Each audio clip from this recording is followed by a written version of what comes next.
Royal shocker. Prince William's emotional decision for Catherine melts hearts worldwide. The sun hung low over the grey towers of Windsor, spilling soft gold through the leaded windows of the royal residence. The palace was unusually quiet that morning, the kind of quiet that carries more weight than peace, a silence that comes before something changes forever.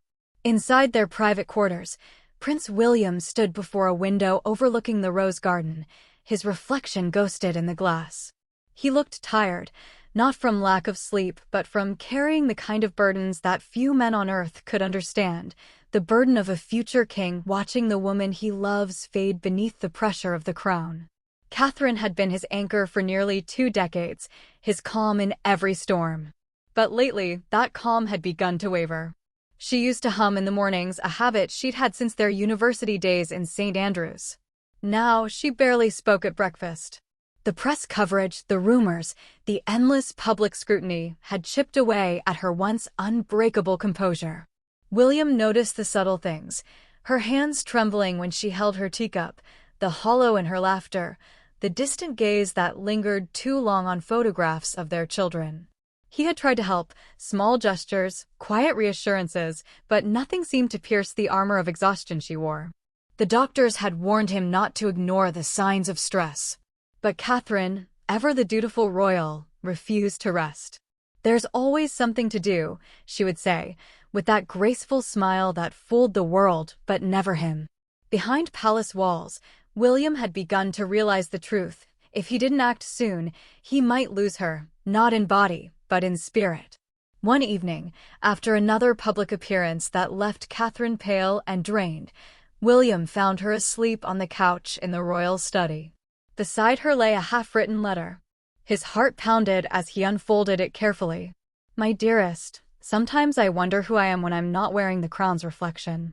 The Catherine the world loves, she feels like a painting, not a person. I need to remember what it feels like to just be me again, not the princess, not the future queen, just Kate." The letter wasn't meant for him. It was unsent, perhaps never meant to be sent at all. But it broke something open inside of him. That night, long after she had gone to bed, William stayed awake by the fire. He realized that love wasn't just about protecting someone from the world, it was about freeing them from it. He made his decision before dawn. For weeks, he quietly began arranging things in motion. No staff knew the full story.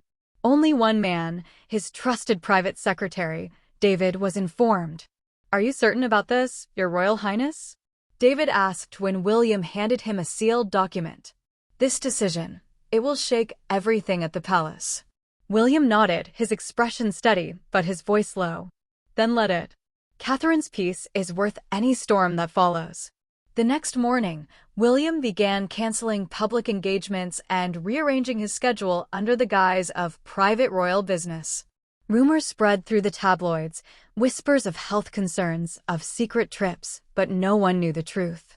William was planning something deeply personal, something no future king had dared to do before. He was going to give his wife her life back. One gray morning, he entered their room holding a travel envelope and a familiar warm smile. "Pack light," he said gently. "Just you and me." Catherine looked up from her desk, puzzled. "William, what on earth?" "I have the children's event tomorrow, the foundation dinner." "It's all been taken care of," he interrupted softly. "We're leaving the palace. For a while." Her lips parted in disbelief. "Leaving? You can't just." "I can," he said, stepping closer. "And I am. We've given everything to duty, to tradition, to everyone else. But I can't watch you fade away anymore, Kate. Not when I can do something about it." Her eyes filled with tears. "Where are we going?" William smiled faintly. "Somewhere no one can find us." Within hours, a discreet helicopter took off from the royal estate under the radar of photographers. The official report would later say that the couple was taking a short, private retreat for health and family reasons. But where they went was far more meaningful than any royal statement could capture. The helicopter landed on a quiet island off the west coast of Scotland, a place William had secretly purchased years ago in his mother's memory, a sanctuary untouched by time, surrounded by sea cliffs and fields of heather. When Catherine stepped out and felt the cold, Salty wind brushed her cheeks. Something inside her cracked, a gentle, healing kind of break. They stayed in a small stone cottage overlooking the sea. No staff. No cameras. No schedules. Just them. For the first time in years, Catherine cooked breakfast herself, laughing when she burned the toast. William, dressed in an old sweater and jeans, chopped wood and made tea over the fire. They walked for hours along the rocky beaches, barefoot despite the chill, talking about everything and nothing at all. One evening, as the sun dipped below the cliffs, William took her hand and led her to a small bench overlooking the water. "I read your letter," he said quietly. Catherine froze. "You weren't supposed to." "I know. But I'm glad I did." He turned to her, eyes soft. "You said you needed to remember who you were. I think I needed that too." Tears welled in her eyes, and he brushed them away with his thumb. "Kate, I don't care what tradition says. I don't care what the tabloids write. If the crown ever comes between us again, I'll walk away from it. You're my real life, everything else is just ceremony." Her breath caught. "You can't mean that." "I do," he said. "If being king means losing you, I'll choose you. Every time."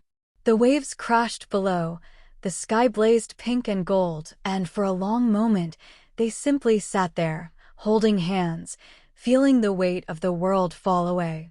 The next morning, William gave her a simple silver locket.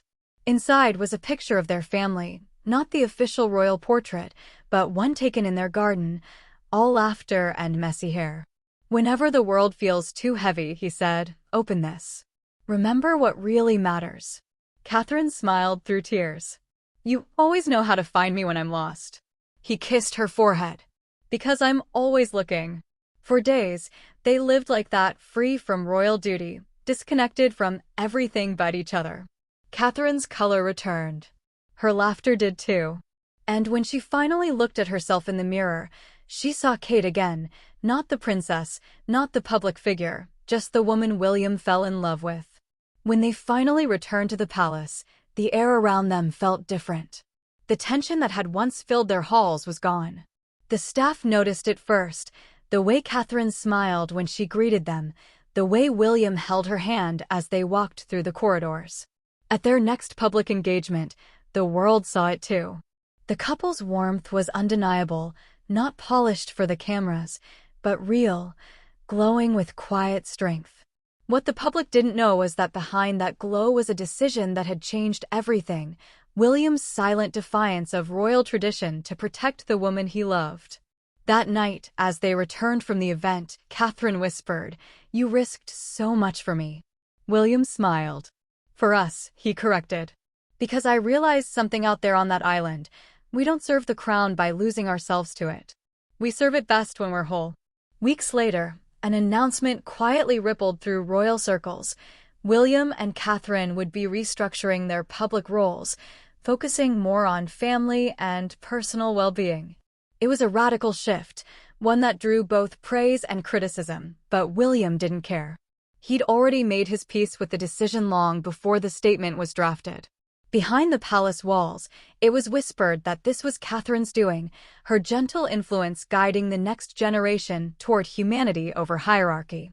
But those closest to them knew the truth. It was William's move, a touching, deliberate act of love, that made it possible. Late one night, as they stood on their balcony watching the city lights, Catherine leaned her head against his shoulder. "Do you ever wonder what people will say about all this?" she asked softly. William chuckled. "They'll say what they always do. But history will remember the truth." "And what's that?" He looked down at her, smiling tenderly. "That a king can be powerful, but it's love that makes him worthy." The rose garden below bloomed brighter that spring, or maybe it only seemed that way because of how they saw it now. William still had the crown waiting for him in the distance, but he no longer feared it. Because the woman beside him was smiling again, her laughter echoing through the palace halls like sunlight on marble. And behind those walls, one quiet decision born of love, courage, and defiance had changed everything. Forever.